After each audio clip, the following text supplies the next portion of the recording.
Tous les matins,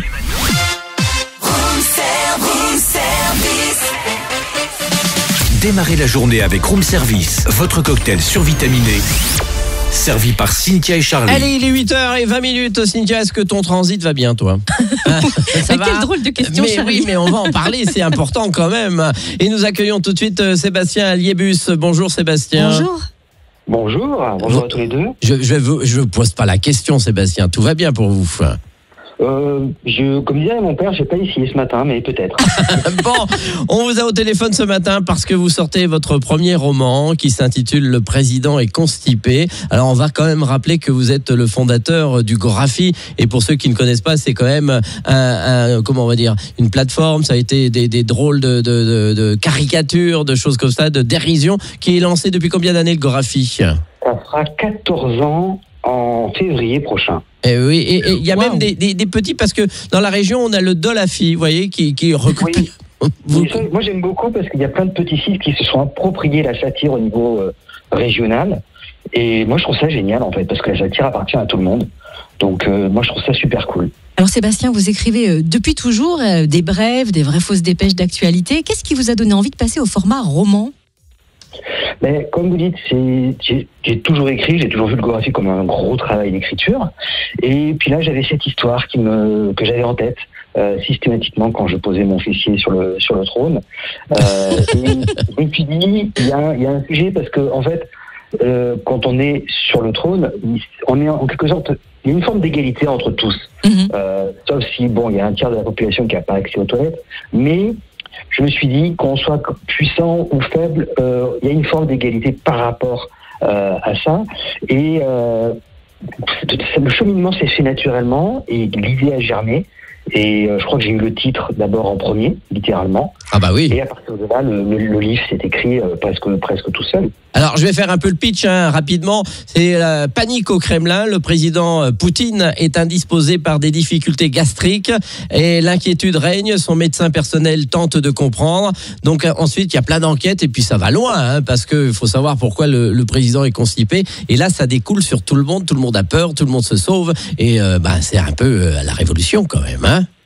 Oui, mais j'adore ce jeu de domino, en fait, quand on part d'un événement presque anodin et toutes les conséquences que ça a. Moi, je voulais aussi m'amuser avec le côté, les espèces de courses de petits personnages qu'il y a autour des puissants, des gens qui sont très loyaux, très serviles, et qui font tout pour ressembler à leur leader. Là, leur leader est constipé, et du coup, ils se forcent à être constipés pour éviter d'être différents, d'être suspects. Et ça, c'est quelque chose qui me fascine énormément, justement parce qu'on peut faire après une bonne critique de l'autoritarisme et se permettre plein de choses. Mais ça, c'est quelque chose qui m'a toujours fasciné, le côté petit effet, grosse conséquence. Alors, c'est vrai que là, on voit un pays autocratique et que tout le monde a peur, finalement. Tout le monde surveille tout le monde, et il faut sauver le président quand même en premier. Oui, et du coup, moi je me suis un petit peu amusé à faire une espèce de côté un peu espionnage, un peu John le Carré et tous ces romans d'espionnage, et tout en partant d'un côté un petit peu trivial, on va dire. Mais derrière, il y a des vraies conséquences géopolitiques. Il y a, on est un petit peu tous au courant des tentatives de manipulation de la Russie sur les médias, sur les réseaux sociaux. Donc ça aussi, j'ai voulu en parler, tout en gardant un aspect comique, parce que mon but c'est pas d'embêter non plus le lecteur avec un cours de géopolitique.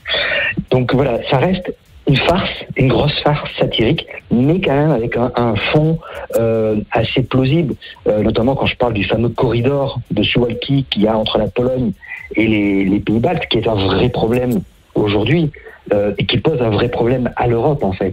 Donc voilà, j'ai essayé de prendre tous ces petits éléments pour après en dessiner une comédie un peu grossière, un peu joyeuse, mais une comédie. Alors on rit, mais on apprend aussi des choses, parce que vous évoquez notamment la CIA qui, dans les années 70, avait découvert la maladie du président français Pompidou, justement. Alors vous dites, en plongeant la main dans la fosse septique de son hôtel, en fait en recueillant effectivement à son urine pour la faire analyser. Donc on apprend aussi des choses quand même intéressantes. Oui, je me suis pas mal documenté en fait sur certains trucs, mais pas trop, parce que des fois trop de documentation et j'ai du mal pouvoir élargir mon imagination, en fait.